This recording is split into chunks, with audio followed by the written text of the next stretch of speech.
Och i Köpenhamn händer det ju absolut ingenting, trodde vi. Och det gjorde det. Var dere klar över den reportagen hon hållit med? Nej, hon hade börjat på våren. Alltså hon var ute efter inte att göra ett reportage om bara den här mannen, utan hon ville göra ett om rymdkapplöpningen som pågår i nu 50 år efter, eller snart 50 år efter månlandningen. Och hon var väl fascinerad av den historien att det fanns 2 privata. Och då är där en tv på väggen. Och helt plötsligt började rulla den här listan där nere, breaking news. Ubåtsmannen är anhållen misstänkt för mord. Bienvenidos a mi canal secundario Crímenes y Misterios. Por si no me conocéis, mi nombre es Marta y antes de empezar, os pido que os suscribáis y que activéis la campanita para que YouTube os avise cada vez que suba contenido. Y también podríais dejarme un bonito like porque esto supone un gran apoyo. Bueno, pues hoy traigo al canal un caso muy conocido que es el de la periodista Kim Wall. Ya sabéis que en el canal principal fue de los primeros casos que subí, pero ahora lo he hecho más comprimido y con una actualización que hubo meses después. Así que dicho esto, no me enrollo más y empezamos.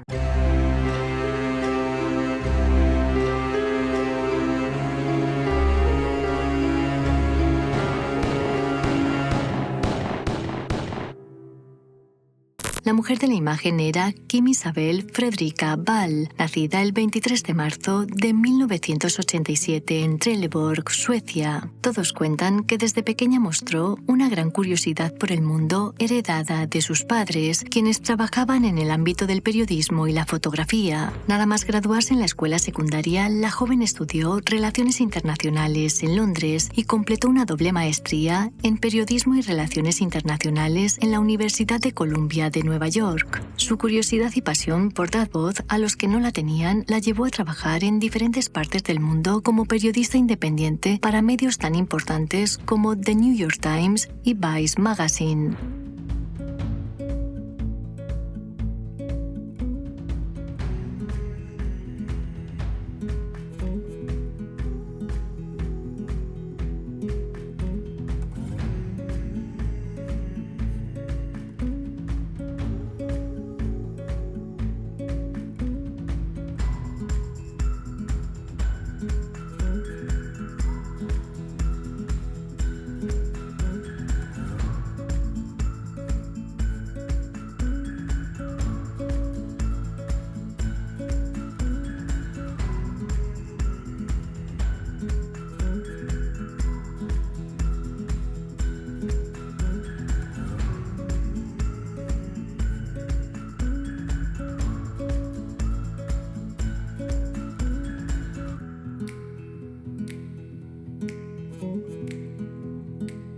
En 2017, Kim, de 30 años, vivía en Dinamarca junto a su novio, Ole Stob, y ambos estaban muy emocionados porque se iban a mudar a China por el trabajo de él. Lo bueno es que desde allí ella podría continuar con su labor periodística, pero por desgracia su destino cambió el 10 de agosto de ese mismo año.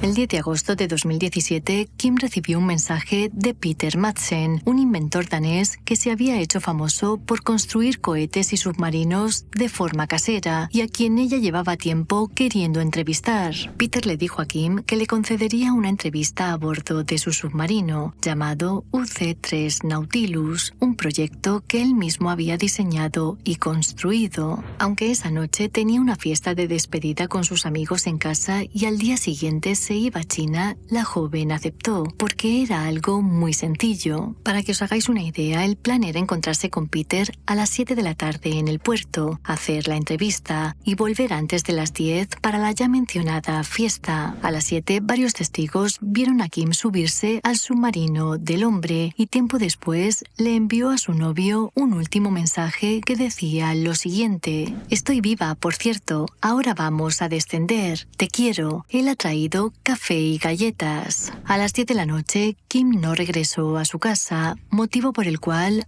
Ole fue a buscarla al puerto. Se sabe que el joven estuvo esperando un buen rato y que a las 2 menos cuarto de la mañana, al no ver ni rastro del Nautilus, denunció la desaparición de su novia a la policía. La Guardia Costera enseguida empezó una intensa búsqueda y al día siguiente descubrieron que el submarino había salido a la superficie. Sin embargo, justo cuando la policía llegó al lugar, el Nautilus comenzó a hundirse. Para sorpresa de todos, Peter fue rescatado y como de Kim no había ni rastro, los investigadores comenzaron a interrogarle. Según este sujeto, Kim le hizo la entrevista y luego él la dejó en el puerto sana y salva, algo que posteriormente desmintieron las cámaras de vigilancia de la zona. La joven no solo no había llegado al puerto, sino que además los peritos que analizaron el submarino concluyeron que este había sido hundido intencionalmente. Además, había mucha sangre dentro de este, la cual, según las pruebas de ADN, pertenecía a Kim. Con todo esto, al día siguiente, Peter cambió su declaración y dijo que la periodista había muerto en un terrible accidente. Según él, se le había caído sobre la cabeza una esclusa de 70 kilos y como no sabía qué hacer, arrojó su cuerpo al mar después de echarse una siesta. El 21 de agosto, un ciclista que paseaba por la playa se topó con algo que le dejó en shock, ya que se trataba de un torso desnudo. Una vez más, el ADN confirmó que pertenecía a Kim. A partir de ahí, buzos experimentados hicieron varias búsquedas y gracias a eso encontraron la cabeza, las piernas, los brazos y la ropa de la joven, todo dentro de bolsas de plástico. Se sabe que a estas bolsas les había añadido trozos de metal para que así no flotaran. Tras el hallazgo, Peter cambió de versión hasta en 3 ocasiones, hasta que finalmente, en octubre de 2017, admitió que había desmembrado el cuerpo, pero todo porque Kim murió por una intoxicación de monóxido de carbono. Sin embargo, las pruebas forenses desmintieron esta afirmación, ya que la autopsia reveló que la joven presentaba múltiples heridas en el cuerpo, incluidas 15 puñaladas. Además, los expertos concluyeron que no hubo ningún escape de gas en el submarino. Según los peritos y la policía, lo primero que hizo Peter fue atar a Kim a las tuberías con sus propias medias para así poder atacarla tranquilamente. De hecho, las heridas de su cuerpo eran tan graves que no pudieron determinar la causa de su muerte.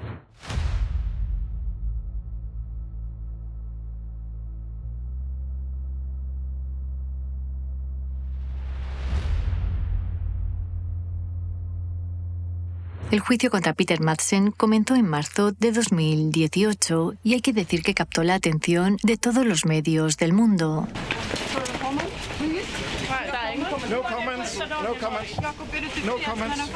Ingen kommentar. Har det kommit fram någonting nytt idag? Der er ingen kommentar. Vi udtaler os ikke, når sagen er påbegyndt i retten.